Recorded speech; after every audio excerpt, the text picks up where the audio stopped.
are people slowly giving up hope that the other candidates are going to come up with some viable programs. They'd like to see these people come up with something, so then they have something to compare what I'm saying with what they're saying. And, Sure. And I'd like to see something too, because if we all put the effort in and came up with things, and we could probably synthesize into something better than any one program, but we're just not seeing anything of any value from any of the other candidates, and so it's having its effect. Right. The failure to respond to an attack on our government by a private corporation, deceiving the Senate, and then we've seen it. It's on video. Right. We see Senator Roach interviewing Val Collins and discovering or confirming, or whatever you want to call it, that Yes. they flat out lied to us. They Right. lied to the Senate in order to secure their vote. And what are you going to do about it? And now it's another day, and it's another day, and it's a week, and it's 2 weeks, Yeah. and they start talking about some other subject, and so it doesn't seem like there's anything but more of the same. But what recourse do we have? I'm just speaking to you. This was in the contract. I read it. Yeah. And if you read between the lines of either they got to pull together a deal, they got to flip it. We're talking about on the refining end of it. So if you are a legislator with a responsibility to do this, what do? Just do not even discuss it, or only discuss it after the fact? You rescind the vote, and then you rediscuss the issue in light of the new information. Right. Somebody asked, John Maynard Keynes once famously said, look, when the facts change, I change my mind. Yeah. What do you do? Right. So in other words, we're talking statutorily. They can rescind the legislation. They can, the original deal, of course, we got far more money out of it. Yeah. And they were really required to deal with the first deal. Yes. They had all the authority to do what they wanted to do. So we use the excuse of the Trump tax package, that it no longer is viable to them. By we, you mean the government, the Yes, executive I'm branch, talking and about Lime that. Tree, yeah. Yeah, that's what I'm talking about. Yeah. But But you look, and I, they could do what I did. Okay, I filed a complaint with the with our Attorney General's office, outlined what happened, and suggested it's something they should be investigating. Well, in any event, the Attorney General in these kind of cases, this was something that the governor wanted to push, and obviously the election has a lot to do with it, which you looked at this thing, and it's supposed to get us past that. It also implies, again, whether we can sustain the new pay raises that we have. Look, at this point, it's imperative that we move forward with this, because we have been, after 4 years, we have been put at a point of desperation. We need the $70 billion. We need the taxes coming down the road. We need the jobs.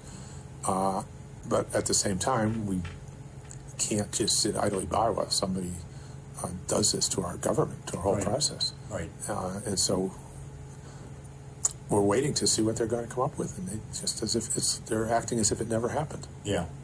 These are people running for governor, acting as if it never happened. Well, this is does that imply that when they're governor, it's okay for them to do the same thing? Well, I'm wondering, we suffer from this from time to time. Somebody like yourself, and in many cases myself when I was in the Senate, it was to the point where I would have a good idea or caught something, and because who I was, I would give it to somebody else, all right? You probably can get it through better than me. In your case, you're running for public office. This is something that the candidates should start talking about with you regarding this issue. Yeah. Not, I'm going to win the election or lose it. Everybody's going to suffer for this. You know what I mean? Yeah. But I'm not naive. I know how this place works. And this is why we're dug into many of the positions we've been in for years. Yeah. Look, the infraction is probably more serious than bribery. Right. It's a higher form of it. Right. And just to let it go. Sure. Okay, if there had been some actual money changing hands, somebody had given the senators $20 each for their vote, there'd probably be a big, massive investigation over it. But because it's done a little more subtly than that, they're just acting as if nothing happened here. Just a thought, why don't you write a open letter to the legislature and put it in the newspaper? I mean, somehow they got to respond to this thing. I mean, we're talking about it, obviously we're well listened to. Well, I'm going to publish my official complaint Yes. that I sent to the Attorney General. Yeah, well, aren't you, as a private citizen, which you are now, can compel the, well, he has a choice of either moving forward or not. Right, right. That's good. Yeah. So what are you going to do? Put in, what type of letter is it going to be? Outlining just what we're discussing? It's already been submitted. So I'm just in the process of putting it on Facebook, Yeah. and other social media to let people see what it was. Now, you see this same pattern in other areas, and again, that must be terribly frustrating to you as well as it is to me as a talk show host with 6 terms of experience, seeing how we're either kicking the can down the road or we have a blind eye. And again, these pay raises and being able to sustain these pay raises, just in the newspaper day before yesterday, talking about the $200 million general fund kick over the can, whistle by the graveyard again. And as this recovery, and of course the administration is counting on this recovery with reference to projected revenues, I can visualize you getting elected and watching you for your first 90 days. You're going to be not playing any golf anymore or tennis. Yeah. So, look, I'm in favor of pay raises for the work that's being done. Okay, and we don't know the numbers, so we're not even in a position to say the government has or doesn't have the money, because there's no transparency. So, as governor, I'm going to be completely transparent. The numbers I'm seeing are the numbers you will see. Right. At the same time I'm seeing them. Okay, we're not going to have this type of thing where, oh, well, we're going to announce our plan for the GERS next Tuesday. Oh, Right. Why don't you just tell us now? Sure. What are you trying to, you like torturing people for 5 days? Sure. That's just mean. Okay, and it's just disrespectful. Right. And, I don't do things like that. Now, there's some other interesting things happening. So I sent my proposal in for the GERS solvency to the GERS in front of the meeting when they told me to, and then they said, well, you didn't get it in on time, so it didn't get discussed. And they just discussed the other plans, which from other candidates and their governors, which they dismissed, but so they still don't have a plan. So the Daily News was nice enough to agree to put my plan in the Daily News, which they did, except they got it wrong. So What, misprint? a key part, no, they just had misunderstood it. No. So a key part of the plan is that we had authorized $600 million of RUM bonds several years ago, and we were going to sell those bonds and get the $600 million and put it in the GRS, but we didn't do that. Right. Today, we can't sell those bonds because the markets won't buy them. Right. So my proposal is to just contribute those bonds directly to the GERS. Let the GERS own the bonds, get the principal and interest for the next 30 years. Sure. So the Daily News prints, Mosler's plan is to sell the $600 million worth of bonds and put the cash into the GERS. Well, that's not my plan. Right. Okay, and I talked to them, and they were very nice and apologetic, and they're going to run a correction. Probably near the obituaries. Yeah, but at this, anybody can make a mistake. It's an honest mistake, but it doesn't quite cut it, does it, to do it wrong and then run a correction? Well, my advice to you, also when I was on the Public Service Commission, issues that were fairly complicated, and obviously a lot of this stuff may seem simplistic to you, is actually they'll call you on the phone and you'll start talking to them. Some cases they just take your release and then they interpret it. What I do is I sit down with them and go from point A to point B. And I'm not trying to write their story, and as I say, if you want to editorialize this, you better do it in the right way. Yeah. And it's just something that you learn, particularly when you're dealing with a complicated issue. Yeah. And sometimes I used to make myself available, not to be quoted on any story, but to educate them on issues like on the Public Service Commission or complicated rate cases and stuff like that. Otherwise, what happens once it gets out, you're a crazy guy, you follow me? And then you have to beat back the first story. Right. So I think my largest risks in the next 2 months do we have that much? Yeah, almost. 2 months exactly, 2 months. 60 days. Yeah, are representing my positions. And I think there's going to be a lot of that. I'm going to do my best to use whatever media I have to keep the record straight on what I'm proposing and what it's all about. Yeah. Well, sometimes, as I say, you are you're a financial genius, okay? Well. And no, you really are, okay. Look at sometimes that is good for you politically or bad for you. Right. Sometimes even when I am here, I have to stand I've myself certainly- on my head and twist myself around. I've and certainly finally done I get it long enough at a high enough level to have seen most of the tricks over the years. Well, the problem is that the people aren't the same level that you are, and that's not talking down to anybody. It's almost like an apple and an orange to try to get folks to really understand it. So many times when I'm speaking to you, I will try to make it a little simplistic, and then hoping that you'll come back just in case I blew it, trying to explain it. But and I've got my qualifications Let's today do in the that. Daily News, just to show people I'm not making these things up. Right. They're real. And it's long enough into the campaign. Now, just because it's in the newspaper, you got to understand somebody will thumb through that and call these universities and find out whether you really went there. Right. Well, we know you did. Yeah. And call my grade, find out that the 3 hardest years of my life was 3rd grade. Well, when they gave me that doctorate, I told the university president I ought to bring out my GED. Yeah. So, when let's talk a little bit about tax refunds. They announced 2.8 million or something of tax refunds will be going out. Yes. Well, they're behind $60 million. Right. So, what is a tax refund?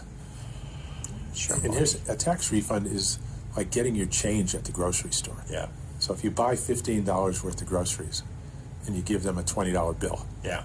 so they owe you $5 worth of change. Sure. But they don't give it to you. Right. They say, well, I'm sorry, we have to process the change, and There you maybe go. in the next 3 months we'll give it to you. Now you're making And then a it year simple. later, they haven't given it to you. Right. They haven't given you your change yet. Your bill, you got $15 worth of groceries, you give them $20, and they owe you $5 change. And you say, well, why won't you give me your change? And they say, well, we use that money to run the rest of the grocery store. And you go like, what? You can't do that. Well, let me Okay. put something in front because I want to. So this $60 million is our change. Of course it is, and you're not getting it. Well as making your contribution to the GRS and not having that paid as well. I'm just using another analogy. It's like going in the parking lot down there. There is no being argument. mugged. There is no argument for not giving somebody their change. No. There is no argument for when you make a contribution to intercept it and use it for something else. Well, if I use the argument what the administration has not hidden from it, I'm doing this so I can keep you on the payroll. I'm serious. Yeah. And that's Sure, what they and so said the right out to the The legislature. grocery store says, yeah, I'm keeping my people on the payroll with your change. Well, yes. I know. So nobody's hiding from it. So- the moralistic issue and the legal So let's look at the aspect of it. GERS. The court orders the money part of the money be repaid. Right. A certain type of the money get repaid. And so all of a sudden, there's, how was it, 20, 30, 40 million dollars? Yeah. Where'd that come from? Was it just sitting in their desk somewhere? Okay, but it gets repaid. So let me tell you this. If you rob a bank, and then a few months later the judge You bring it orders back. you bring the money back, and you Right. do, have you not committed, is there no problem? Do you just say, well, that's okay? Well- It's okay for people to rob banks as long as they bring the money back? Of course not. You and I are on the same page with Yeah. this. I have a head scratcher all the time with these kind of things. At this point, let's take a break. We'll be back in a minute. Everybody, keep chewing your nails, okay? Warren Mosler is here, and we got to the point where he was going to go, and he's got a great, looks like a half page in the Daily News, is it, right? Yes. The Daily News. Page 12. About your credentials. And by the way, folks out there, now, credentials are very important, okay? Now, I don't mean to be sarcastic with you, but listen up. And again, if you're going to put your life in the hands, again, of somebody, which literally you will be as far as a financial situation, just like if you go to a doctor, you certainly want to have the doctor to be able to handle it.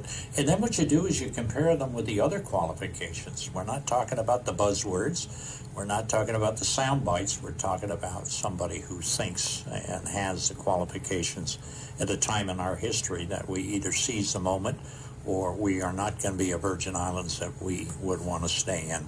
Go ahead, Warren.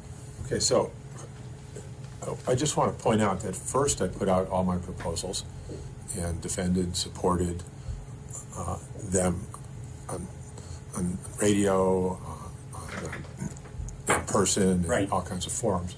And then after that, I give you my qualifications. Sure. Now, there are people who say, look, here's my qualifications, I'm a doctor, and so I know what I'm doing, just trust me. It's like, I don't do it that way. No. I put out the proposals, and then you say, okay, well, these sound good. Like, well, what do you know about this? I say, well, here are my qualifications. Right. And it's like, okay, so there's a reason behind doing it in the order I have. So now as we get into the last couple of months, Right. you'll see more of the qualifications. So let me just do a quick history. Sure, go right I ahead. was born in Manchester, Connecticut in 49. That's 1949, right? Hey. when I was very young. And I went to public schools in Manchester, Manchester High School. And when I got out in 1967, class of 67, I went to the University of Connecticut because it was $300 a year. Back Right. then we had affordable Sure. education at pretty good schools. It wasn't the school it is today, but it was okay at the time. Sure. And I had gotten into other schools, but they cost a lot more money, and so there's no way that was going to happen. So you were already frugal. Well, family just didn't have any money. My mother worked nights as a Really? nurse to support the Wow. family. My father, his last job was working for HR Block, preparing tax returns for people. My God, do you ever think that they think that you would have gotten to the point where you did? Wow. Are your family still alive? No, No. they've Wow. gone a They'd be few very- years now. They'd be very proud of you. Yeah, thank you.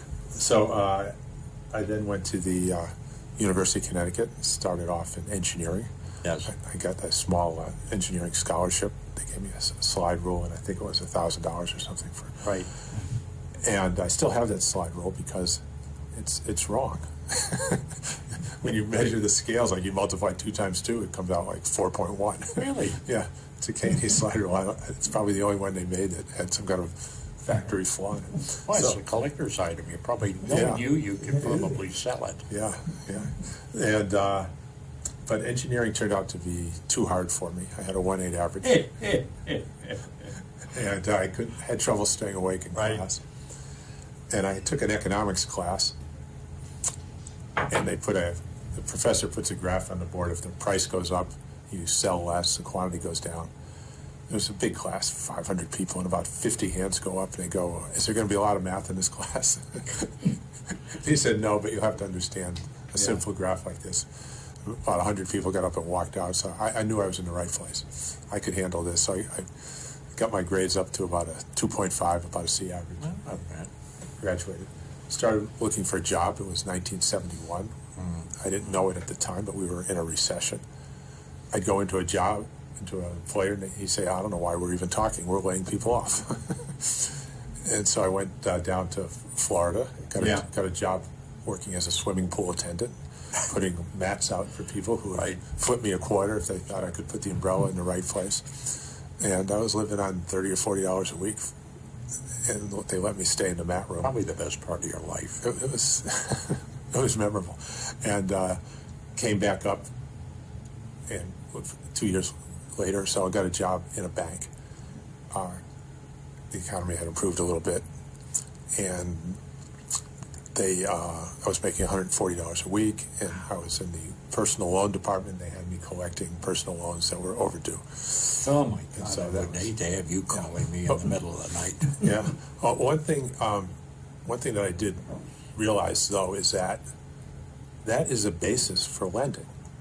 If you don't have collecting, the whole lending process falls apart. Really? I mean, the people that borrow the money have to pay it back.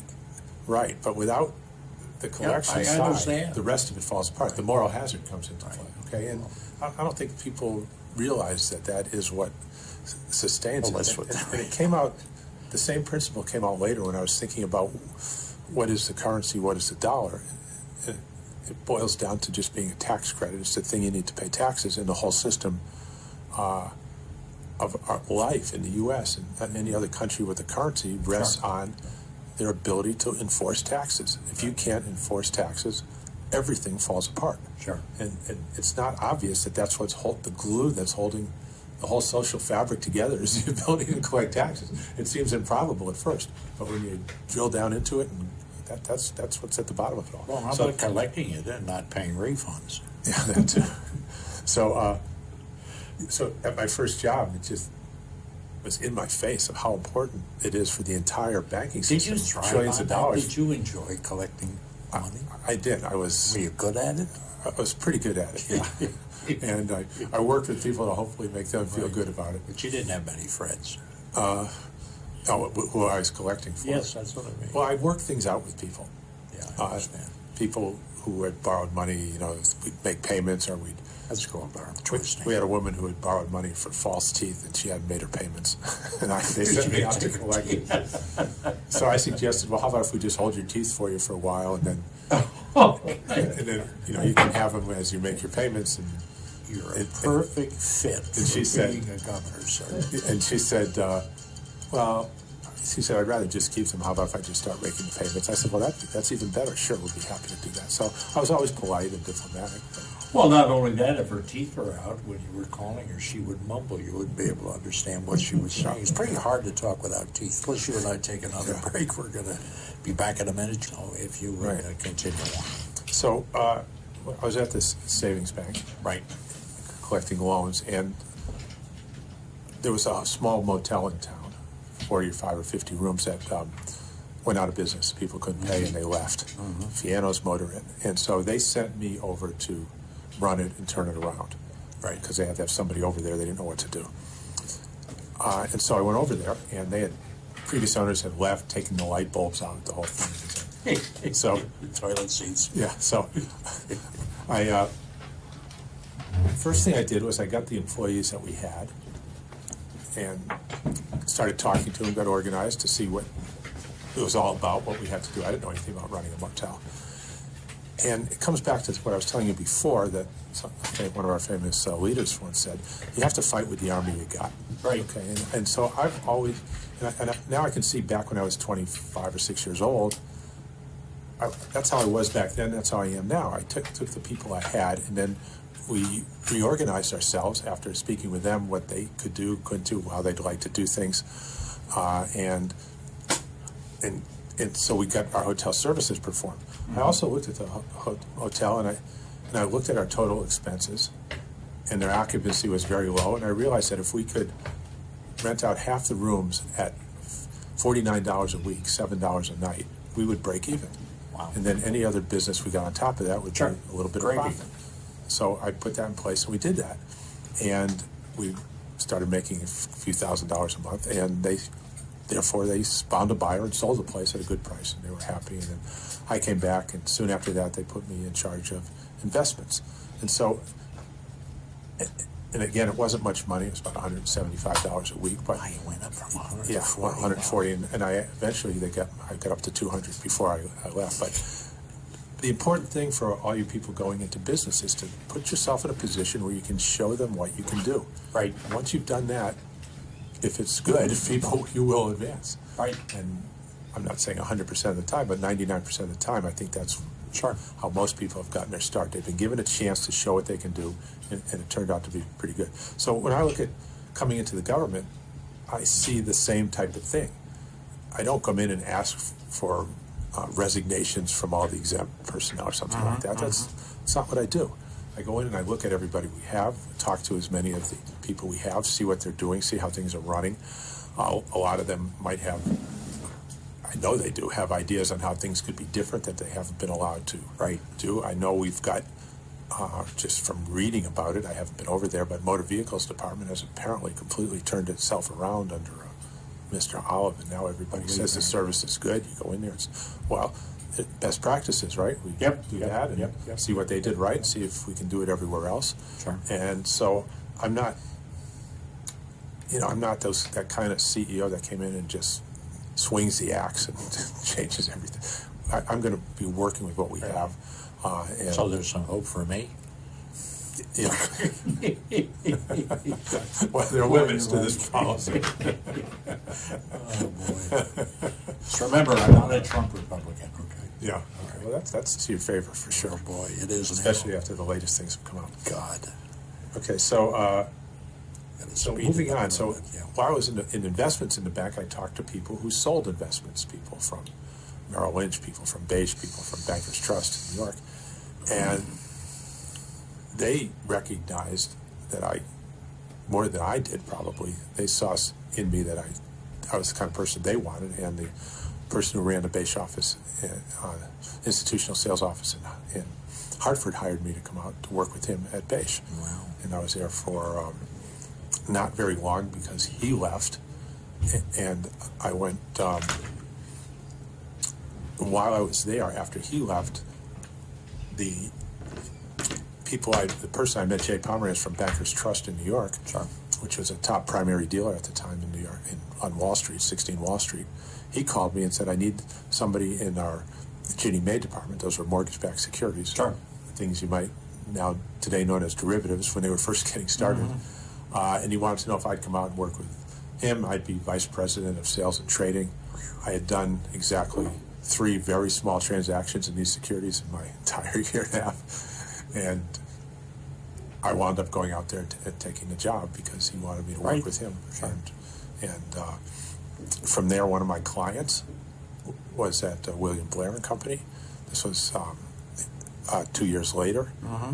He asked me, and he had done no trades with me, but had been talking with me for 2 years, and said, look, we want somebody to start up our government bond department, arbitrage derivative department. Could you come out and do that for us? And I said, well, I already have a pretty good job in New York. I thought it was big time. And he said, well, we don't pay a salary, but you do get to keep 30% of any profits that you can make for us. Wow. That was a Wednesday. I think I started on Monday. So you were a gambler.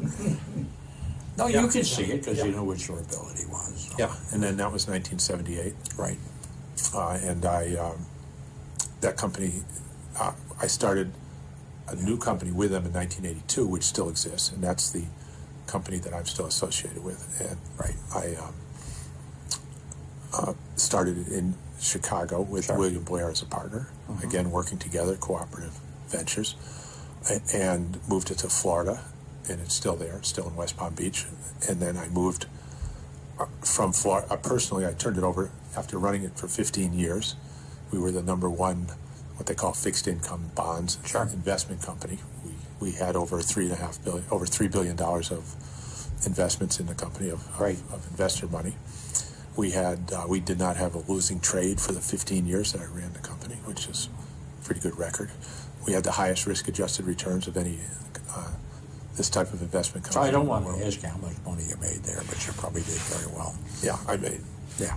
Yeah, I did very well there. I turned it over to my partners at the end of 1997. Wow. And I just kept 10% for myself so that I was free to do other things. And so I moved my office down here where I contributed my 10% in 2003. And so while I made very good money for, right through 1997, for 15 years from 82 to 97, my contemporaries, for example, who were smaller than I was at the time, now have 30, 40, 50 billion under management. So I never made that kind of money. I did all right, and I probably don't have as much money as people think I have, but I'm okay. You're better off that way. Yeah, I'm not complaining. Run around in an old jalopy, my friend. But wear nice clothes here. Yeah, but if I had as much as I thought I had, then I would have to run for office. We're I going could to just fund it all we're myself. going to have to pull off, make a mark there, and when we get you on next week, we're going to continue again with the because we're getting up to the point where we're watching you as a young man, and now we're getting to the point where you have been recognized all over the world. So, I want to thank you for the interview. Okay, good. Thank you very much. Want to give somebody your number again? No, Want to give somebody your number? Yes. Okay. I'm Warren Mosler, running with Ray Fonseca. We are independent candidates for governor for the U.S. Virgin Islands. We are number 7 on the ballot, so roll with lucky 7. Is that too tacky? All right, And we're we're going to asking take for a your break, and when we come back on, We're going to continue. We're on Caribbean Country at 93.5.